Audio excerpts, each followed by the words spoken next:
In fairness sa ang kabogable star na si Vice Ganda, todo-todo ang online views ng mga programa niya. Proud niyang shinare sa kanyang social media na hakot ang viewership number ng nagdaang episode ng It's Showtime nitong Miyerkules na humakot ng mahigit 229k concurrent views sa YouTube. Pahiwatig na marami pa rin ang tumatangkilik sa hit kapamilya noontime show. Hindi lang yan, trending din nationwide ang Wednesday episode.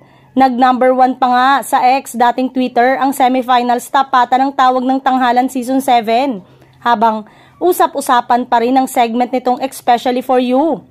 Grabe yung blessing ni Vice.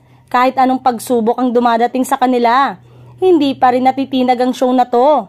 Congratulations, It's Showtime for high rating viewership everyday. Pinagmalaki rin ni Vice na mahigit 312k ang total concurrent views ng July 2023 episode ng kanyang community singing game show na Everybody Sing. O diba, mapa-replay o fresh ang mga episode nito ay tiyak na tinututukan din ng sambayanan. Say nga ng netizen, it's because everybody loves it. No wonder nasa ikatlong season na to.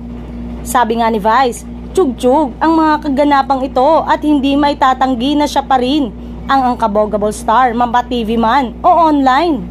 At syempre, todo paulan siya ng pabuenas, mapait showtime man o sa kanyang singing game show. Mas maraming madlang people ang patuloy na sumusubaybay at sinasama ng pamilya ng It's Showtime dahil sa kanilang hit at bagong segment na Especially For You at Karaoke Kids. Ang kanilang peak online views at consistent din sila sa trending list araw-araw.